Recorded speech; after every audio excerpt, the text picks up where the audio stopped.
En el proyecto de ley originado en mensaje que modifica el Código Penal para agravar la pena del delito de secuestro en el caso que indica, correspondiente al boletín 15.558-07. Otorgo a continuación la palabra, hasta por 3 minutos, al diputado Jaime Naranjo. Gracias, presidenta.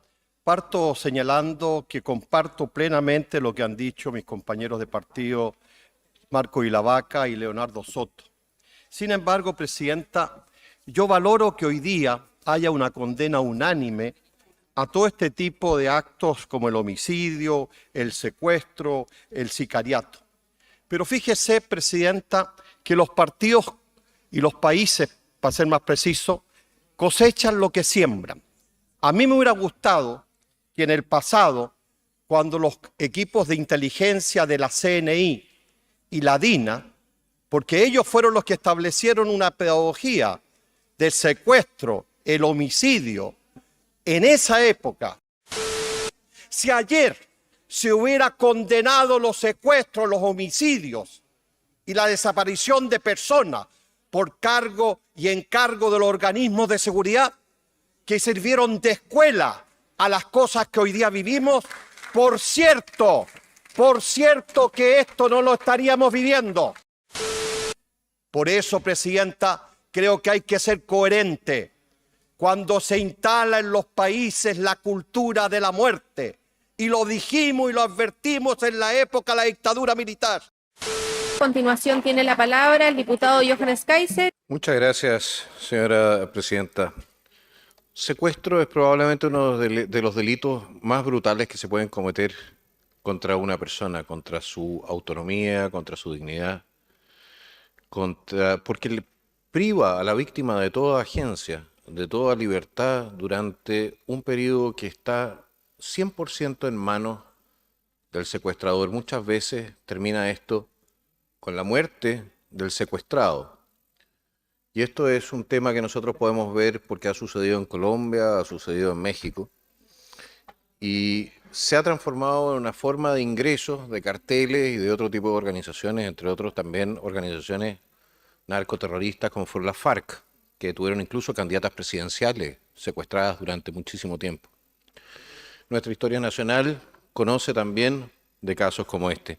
El caso del niño Cruzat, que fue secuestrado por el FPMR y estuvo durante bastante tiempo en poder de los mismos. El caso de Cristian Edwards, que gracias a Dios fueron un paréntesis en nuestra historia criminal, pero que sin duda siguen siendo víctimas de ese periodo en el cual estuvieron en manos de ese grupo terrorista. A mí me alegra mucho que este gobierno y también la izquierda hayan cambiado de actitud entonces respecto de lo que son este tipo de delitos. Que hayan cambiado de actitud también respecto de aquellos que perpetran este tipo de delitos. Porque, por ejemplo, el señor Hernández Norambuena fue uno de los secuestradores del señor Cristian Edwards. Y el actual presidente de la República lo fue a visitar a París. Y cito al presidente de la República: el legado del Frente, es decir, de esta organización que secuestraba niños, tanto del Frente como el Frente Autónomo posteriormente, es algo que tenemos que defender en la historia. Otra cita: permítanme humildemente expresarle todo mis respetos a la distancia al comandante Ramiro, estamos hablando de Hernández Norambuena, a la lucha que ustedes como familia están dando con dignidad.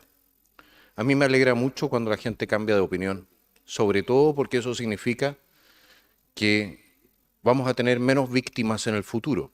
Y espero que ese cambio de opinión no sea dado solamente por la conveniencia política, sino que sea un profundo cambio de convicción, producto de la reflexión y de la empatía mínima que se tiene que tener con los seres humanos que son víctimas de este tipo de delitos.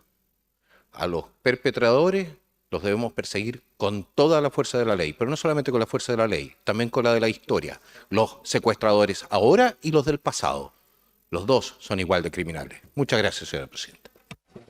Muchas gracias a usted, diputado. Diputado don Cristian Araya, tiene la palabra. Muchas gracias, presidente. Había pensado calificar de mezquino, pequeño, ruin, bajo, el hecho de que el Partido Comunista se opusiera a dar la unanimidad para darle una tramitación más rápida a este proyecto.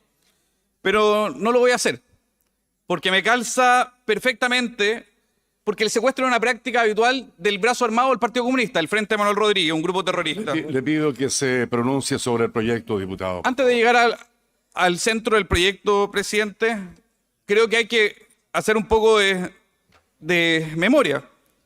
Partido Comunista, que también compartía sendas cartas con el grupo terrorista las FARC, quien también tiene como práctica habitual el secuestro. Pero vayamos al proyecto. Este proyecto me tocó conversarlo personalmente con el presidente de la República y quiero reconocer que acogió la preocupación de muchos. En México tuve la oportunidad de hablar con el jefe de la seguridad de México y una de las cosas que ellos decían era que era necesario endurecer las penas. Y en eso estábamos de acuerdo. Imagínense las diferencias políticas que podemos tener con ellos.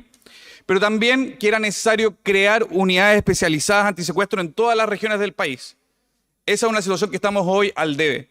Y este tema hay que tratarlo muy serio, porque la inmigración ilegal nos ha llevado a importar este tipo de prácticas delictuales.